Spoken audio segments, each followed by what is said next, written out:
Hotel নিষিদ্ধ করলো বাংলাদেশি নাগরিকদের।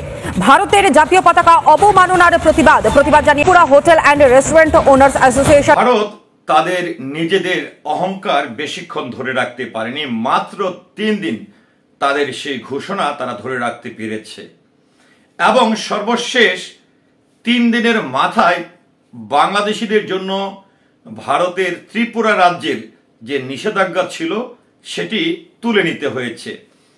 তো যারা আমরা প্রতিনিয়ত ভারতে যেয়ে থাকি কিংবা অনেকে ভারতে ভিসার জন্য অপেক্ষা করছি কিংবা অনেকে চিকিৎসা নেওয়ার জন্য ভারতে যাওয়ার কথা ভাবছি, যারা ত্রিপুরায় বিশেষ করে যাওয়ার কথা ভাবছেন তাদের মাথায় এবং তাদের মধ্যে একটি ভয় ঢুকে গেছে। কারণ ত্রিপুরাস্থ যে হোটেল এবং রেস্তোরাঁর মালিক সমিতি রয়েছে তারা কিন্তু গত 2 ডিসেম্বর একটি ঘোষণা দিয়েছে এবং নিষেধাজ্ঞা দিয়েছে যে বাংলাদেশের পর্যটক কিংবা যারা চিকিৎসা করতে যাবে তাদের জন্য ত্রিপুরার কোনো হোটেল তারা দিবে না। অর্থাৎ বাংলাদেশিদের জন্য ত্রিপুরার হোটেল কিংবা রেস্তোরাঁ টোটালে নিষেধাজ্ঞা করেছিল। ঠিক 3 দিন না পার হতেই 5 ডিসেম্বর তারা কিন্তু সেই নিষেধাজ্ঞাটি তুলে নিতে বাধ্য হয়েছেন। তো কেন তারা এই নিষেধাজ্ঞা তুলে নিয়েছেন? ইন্ডিয়ান সরকারের কোনো প্রেশারের কারণে কিংবা বাংলাদেশের কোনো কূটনৈতিক কারণে? না, বিষয়টা কিন্তু সেটা না। তাদের নিজের স্বার্থের জন্যই ত্রিপুরা রাজ্যের যে হোটেল মালিক সমিতি রয়েছে কিংবা রেস্তোরাঁ মালিক সমিতি রয়েছে তারা সেই নিষেধাজ্ঞাটি নিজ থেকেই তুলে নিয়েছেন। এখন আপনার মনে প্রশ্ন থাকতে পারে, তাহলে কি সেটা ত্রিপুরার যে হোটেল মালিক সমিতি কিংবা রেস্তোরাঁ মালিক সমিতি তারা কি ভয়ে সেটি তুলে নিয়েছে? না, সেটি তারা ভয়ে তুলে নেয়নি। আমরা জানি যে বাংলাদেশ থেকে প্রতি বছরে 15 থেকে 16 লক্ষ পর্যটক বা বাংলাদেশি ভারতে আসা যাওয়া করে। আর বাংলাদেশের এই পর্যটকদের কারণে ভারতের অনেক রাজ্যই অর্থনৈতিকভাবে সমৃদ্ধশালী। অর্থাৎ বাংলাদেশি পর্যটকদের দ্বারাই তারা আসলে সেখানে তাদের অর্থনৈতিক অবকাঠামো পরিচালিত হয়। তো সেই প্রেক্ষাপটে তারা আমরা দেখেছিলাম যে এরই মধ্যে আপনারা জানেন যে আগরতলায় বাংলাদেশ সহকারী হাই কমিশনার যে কার্যালয়টি রয়েছে সেখানে চিন্ময় কৃষ্ণ দাসকে গ্রেফতারের পরে ভারতীয় একটি সংঘবদ্ধ দল সহকারী সেই হাই কমিশনে হামলা চালিয়েছেন এবং সেখানে বাংলাদেশের পতাকাকে অবমাননা করেছেন এবং তার পরিপ্রেক্ষিতে সারা বাংলাদেশে এটির একটি প্রতিবাদের ঝড় বয়েছে এবং অনেকে ঘোষণাই দিয়েছে তারা আর ভারতে যাবে না। কিন্তু আমরা কিন্তু একটি জিনিস লক্ষ্য করছিলাম যে গত 5ই আগস্টের পর থেকে, অর্থাৎ তৎকালীন আওয়ামী লীগ সরকারের পতনের পর থেকে ভারত বাংলাদেশের যে সাধারণ ভিসা আছে, যে সাধারণ ভিসাগুলো অর্থাৎ পর্যটকের যে ভিসা কার্যক্রম রয়েছে সেটি কিন্তু তারা বন্ধ রেখেছে। কেবলমাত্র যারা জরুরি সেবার জন্য বা চিকিৎসার জন্য যাবে তাদের কার্যক্রম চালু আছে। এবং পরবর্তীতে আমরা এটিও দেখেছি ভারতের হাই কমিশনের পক্ষ থেকে কবে নাগাদ বাংলাদেশের সাধারণ যারা পর্যটক রয়েছে বা ভ্রমণ প্রিয়সী রয়েছে তাদের জন্য কবে ভিসা কার্যক্রম চালু করবে সেটাও কিন্তু নিশ্চিত করে বলেনি। তো এই চিন্ময় দাসকে গ্রেপ্তারের পর থেকে বাংলাদেশের একটি বিষয় নিয়ে ভারত কিন্তু খুব বেশি উদ্গ্রীব, বিশেষ করে ভারতের একটি সংঘবদ্ধ দল। আমি সবার কথা বলবো না, কারণ সবার উপরে দোষ দেওয়া যাবে না। ভারতের পক্ষ থেকেও বাংলাদেশের অভ্যন্তরীণ বিষয় নিয়ে ভারতের কিছু পক্ষ নাক গলানোর কারণে ভারতের সাধারণ জনতা, সকল ধর্মের মানুষ কিন্তু প্রতিবাদ করছে। তারা বাংলাদেশের এই যে রাষ্ট্রীয় কার্যক্রম তার বিপক্ষে কথা বলেনি, বরং বাংলাদেশের অভ্যন্তরীণ বিষয় নিয়ে ভারতের যারা কথা বলছে তাদের বিরুদ্ধেও কিন্তু প্রতিবাদ করেছে। কিন্তু এই চিন্ময় দাসকে কেন্দ্র করে, চিন্ময় দাসকে গ্রেফতারের পরে যে তাণ্ডব ঘটেছে এটাকে কেন্দ্র করে ত্রিপুরার হোটেল রেস্টুরেন্ট মালিক সমিতি তাদের বাংলাদেশিদের জন্য সকল কার্যক্রম বন্ধ করে দিয়েছে। কিন্তু তারা ভুলে গিয়েছিল যে বাংলাদেশের 70% পর্যটকের উপর নির্ভর করে ত্রিপুরার হোটেল এবং রেস্তোরাঁগুলো।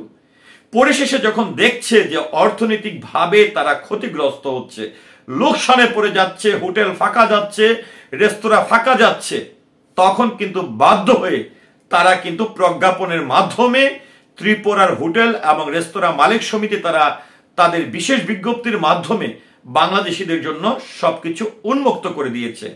তো এখন বিষয় হচ্ছে যে বাংলাদেশের সঙ্গে ভারতের কেন শত্রুতা থাকবে, বাংলাদেশের সঙ্গে ভারতের বন্ধুত্বপূর্ণ সম্পর্ক থাকবে, আর কিছুই হলেই এই হোটেল রেস্তোরাঁ কেন বন্ধ করতে হবে?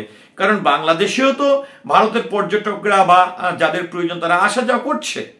সেই ক্ষেত্রে এই যে অহংকার, এই যে দাম্ভিকতা নিয়ে তারা যে কাজটি করেছিল, হোটেল বন্ধ করে দিয়েছিল, সেটি কিন্তু তারা বেশি দিন বন্ধ রাখতে পারেনি। তারা পরিশেষে ত্রিপুরার হোটেল এবং রেস্তোরাঁগুলো খুলে দিতে বাধ্য হয়েছে কেবলমাত্র তাদের অর্থনৈতিকভাবে এবং ব্যবসায়িকভাবে ক্ষতিগ্রস্ত হওয়ার কারণে। এটি কিন্তু আমরা দেখেছিলাম যে বাংলাদেশের পক্ষ থেকেও কিন্তু কিছু যারা বিশেষজ্ঞ রয়েছেন বা যারা গুণীজনরা রয়েছেন তারা কিন্তু বলেছিল যে ভারতের ত্রিপুরা, কলকাতা অনেক জায়গা রয়েছে, ভারতের অনেক রাজ্য রয়েছে, যে রাজ্যগুলোতে বা রাজ্যগুলোতে যদি বাংলাদেশের মানুষ না যায়, বাংলাদেশের পর্যটক না যায়, তাহলে সেখানকার মানুষ না খেয়ে মরবে।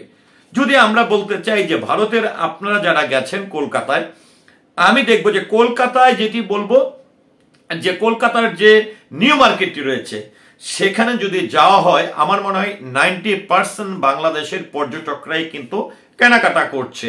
সেখানকার ট্যাক্সি কাপ, সেখানকার যাতায়াত ব্যবস্থা, প্রত্যেকটি জায়গায় কিন্তু বাংলাদেশের মানুষের বিস্তারটি কিন্তু বেশি লক্ষ্য করা গেছে।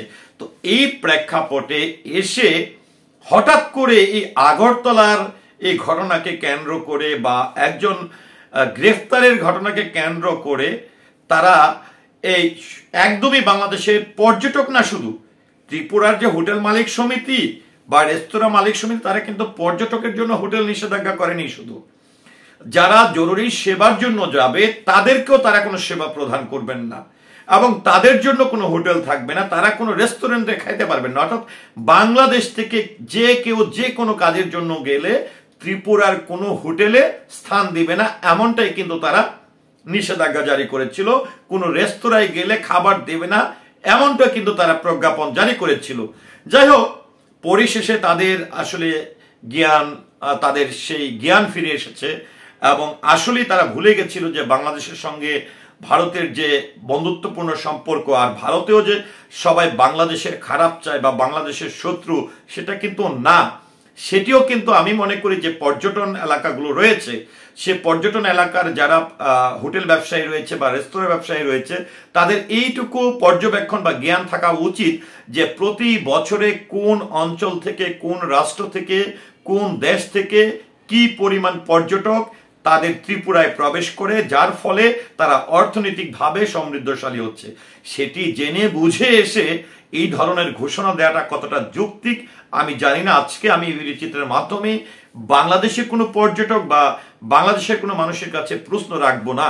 আমি প্রশ্নটি রাখতে চাই ভারতের যারা শ্রদ্ধাভাজন মানুষ যারা আছেন, ভারতের যারা নাগরিক আছেন, তাদের কাছে আমি এই প্রশ্নটি রাখতে চাই যে চিন্ময় কৃষ্ণকে গ্রেফতার, ভারতীয় বাংলাদেশের যে সহকারী হাই কমিশনার কার্যালয়ে হামলা, এই সকল বিষয়কে কেন্দ্র করে যে ত্রিপুরার যে হোটেল এবং রেস্তোরাঁ মালিক সমিতি যে সিদ্ধান্তটি নিয়েছিল যে নিষেধাজ্ঞার বাংলাদেশের পর্যটক কিংবা যারা জরুরি সেবা নিতে যাবে তাদের সেবা প্রদানের বিষয়টি নিয়ে, এই বিষয়টি নিয়ে আসলে আপনাদের মতামত কি, তারা আসলে কতটা সঠিক সিদ্ধান্ত নিয়েছিল, আশা করছি কমেন্টের মাধ্যমে জানাবেন। সেই সাথে পুরো ভিডিওটির সঙ্গে থাকার জন্য অসংখ্য ধন্যবাদ। আসসালামু আলাইকুম।